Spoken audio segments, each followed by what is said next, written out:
পুরুষের যৌন আকর্ষণ না থাকলে নারীদের কি হতো বিস্তারিত এই আপুর কাছ থেকে শুনেন। পুরুষের যৌনতাকে সম্মান করো। পুরুষের যৌন আকর্ষণ আছে বলে দুনিয়ার মুখ দেখতে পেরেছো। পুরুষের যৌন আকর্ষণ আছে বলে তার কাছে তুমি এত স্পেশাল। আকর্ষণ আছে বলেই তুমি এত পাত্তা পাও, প্রায়োরিটি পাও। পুরুষের যৌন আকর্ষণ আছে বলে তুমি রাস্তায় সেজে গুজে বের হও, যাতে পুরুষরা তোমায় দেখে মুগ্ধ হয়। তুমি মুখে অস্বীকার করলেও তোমার অবচেতন মন এটাই চায়। পুরুষের যৌন আকর্ষণ আছে বলেই তুমি বিপদে পড়লে বহু পুরুষ এগিয়ে আসে সাহায্যের জন্য। পুরুষের যৌন আকর্ষণ আছে বলে সারাদিন খেটে তোমার পছন্দের শাড়ি নিয়ে বাড়ি ফেরে। 2 লাইনের ছন্দ লিখে অথবা কয়টা সেলফি দিয়ে যে শত শত রিয়াক্ট পাও, সে পুরুষের যৌন আকর্ষণ আছে বলেই। সাদা চামড়াকে পুঁজি করে স্বল্প বসনা হয়ে যে সেলিব্রিটি বনে যাও, সে পুরুষের যৌন আকর্ষণ আছে বলেই। যৌন আকর্ষণ আছে বলেই সৃষ্টির শ্রেষ্ঠ বুদ্ধিমান ও মানবকুলের সেরা শক্তিশালী প্রাণী পুরুষ তোমার দুর্বলতাকে বিদ্রুপ না করে ভালোবাসার চাদরে ঢেকে দেয়। যৌন আকর্ষণ আছে বলেই পুরুষ তোমাকে ভালোবাসে, সমীহ করে চলে। পুরুষের যৌন আকর্ষণ না থাকলে সাদা বিড়াল রাস্তা দিয়ে হেঁটে গেলে যেমন কারো ভ্রুক্ষেপ থাকে না, তোমার বেলাতেও তেমনই ঘটতো। যৌন আকর্ষণ না থাকলে পুরুষ এতটাই ডোমিনেটিং হতো যে নারী জাতি তথা মানব জাতি বিলুপ্ত হয়ে যেত। যৌন আকর্ষণ না থাকলে প্রতিটি পুরুষ হতো নারী বিদ্বেষী। সুতরাং ঢালাও ভাবে পুরুষের যৌনতাকে দায়ী না করে নিজেদের ভুল ত্রুটিগুলো শুধরে নিতে শেখো। স্থান কাল পরিস্থিতি ভেদে যৌনতা নিয়ন্ত্রণে শতভাগ ক্ষমতা পুরুষকে দেওয়া হয়নি।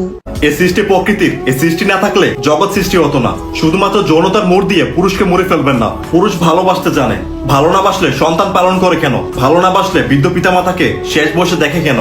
এই আপুর কথাগুলো সত্যি খুব সুন্দর ছিল। এই প্রথম কাউকে দেখলাম পুরুষ মানুষের প্রতি সম্মান রেখে এত সুন্দর করে উপস্থাপন দিতে। তবে হ্যাঁ, একজন ছেলে হয়ে বলছি, শুধুমাত্র যৌন আকর্ষণ আছে বলে আমরা এই কাজগুলো করি না। পুরুষ ভালোবাসতেও চায়, রক্ষা করতেও চায়, আবার পরিশ্রম করে উপার্জন করতেও চায়, শুধু নিজের কাছের মানুষগুলোর মুখে হাসি দেখবে বলে। আর পুরুষ যখন পিতা হয় তখন এই পুরুষত্বগুলোই আরো বেশি বেড়ে ওঠে। আর বাকি যত ভুল ত্রুটি আছে সেটা তো সব লিঙ্গের মধ্যেই আছে। তাই একে অপরের প্রতি সম্মান রাখবেন। Sorry guys, this is my opinion. কেউ নেগেটিভ ভাবে নেবেন না। যদি ভুল বলে থাকি ক্ষমা করবেন। Thank you. পুরুষের যৌন আকর্ষণ না থাকলে নারীদের কি হতো বিস্তারিত এই আপুর কাছ থেকে শুনেন। পুরুষের যৌনতাকে সম্মান করো। পুরুষের যৌন আকর্ষণ আছে বলে দুনিয়ার মুখ দেখতে পেরেছো। পুরুষের যৌন আকর্ষণ আছে বলে তার কাছে তুমি এত স্পেশাল। আকর্ষণ আছে বলেই তুমি এত পাত্তা পাও, প্রায়োরিটি পাও। পুরুষের যৌন আকর্ষণ আছে বলে তুমি রাস্তায় সেজে গুজে বের হও, যাতে পুরুষরা তোমায় দেখে মুগ্ধ হয়। তুমি মুখে অস্বীকার করলেও তোমার অবচেতন মন এটাই চায়। পুরুষের যৌন আকর্ষণ আছে বলেই তুমি বিপদে পড়লে বহু পুরুষ এগিয়ে আসে সাহায্যের জন্য।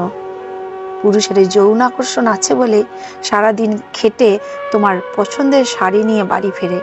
2 লাইনের ছন্দ লিখে অথবা কয়টা সেলফি দিয়ে যে শত শত রিয়াক্ট পাও, সে পুরুষের যৌন আকর্ষণ আছে বলেই। সাদা চামড়াকে পুঁজি করে স্বল্প বসনা হয়ে যে সেলিব্রিটি বনে যাও, সে পুরুষের যৌন আকর্ষণ আছে বলেই। যৌন আকর্ষণ আছে বলেই সৃষ্টির শ্রেষ্ঠ বুদ্ধিমান ও মানবকুলের সেরা শক্তিশালী প্রাণী পুরুষ তোমার দুর্বলতাকে বিদ্রুপ না করে ভালোবাসার চাদরে ঢেকে দেয়। যৌন আকর্ষণ আছে বলেই পুরুষ তোমাকে ভালোবাসে, সমীহ করে চলে। পুরুষের যৌন আকর্ষণ না থাকলে সাদা বিড়াল রাস্তা দিয়ে হেঁটে গেলে যেমন কারো ভ্রুক্ষেপ থাকে না, তোমার বেলাতেও তেমনই ঘটতো। যৌন আকর্ষণ না থাকলে পুরুষ এতটাই ডোমিনেটিং হতো যে নারী জাতি তথা মানব জাতি বিলুপ্ত হয়ে যেত। যৌন আকর্ষণ না থাকলে প্রতিটি পুরুষ হতো নারী বিদ্বেষী। সুতরাং ঢালাও ভাবে পুরুষের যৌনতাকে দায়ী না করে নিজেদের ভুল ত্রুটিগুলো শুধরে নিতে শেখো। স্থান কাল পরিস্থিতি ভেদে যৌনতা নিয়ন্ত্রণে শতভাগ ক্ষমতা পুরুষকে দেওয়া হয়নি। এই সৃষ্টি প্রকৃতির, এই সৃষ্টি না থাকলে জগৎ সৃষ্টি হতো না। শুধুমাত্র যৌনতার মোড় দিয়ে পুরুষকে মরে ফেলবেন না। পুরুষ ভালোবাসতে জানে। ভালো না বাসলে সন্তান পালন করে কেন? ভালো না বাসলে বৃদ্ধ পিতামাতাকে শেষ বসে দেখে কেন? এই আপুর কথাগুলো সত্যি খুব সুন্দর ছিল। এই প্রথম কাউকে দেখলাম পুরুষ মানুষের প্রতি সম্মান রেখে এত সুন্দর করে উপস্থাপন দিতে। তবে হ্যাঁ, একজন ছেলে হয়ে বলছি, শুধুমাত্র যৌন আকর্ষণ আছে বলে আমরা এই কাজগুলো করি না। পুরুষ ভালোবাসতেও চায়, রক্ষা করতেও চায়, আবার পরিশ্রম করে উপার্জন করতেও চায়, শুধু নিজের কাছের মানুষগুলোর মুখে হাসি দেখবে বলে।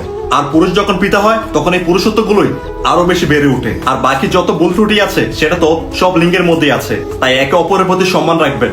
Sorry guys, this is my opinion, কেউ নেগেটিভ ভাবে নেবেন না। যদি ভুল বলে থাকি ক্ষমা করবেন। Thank you.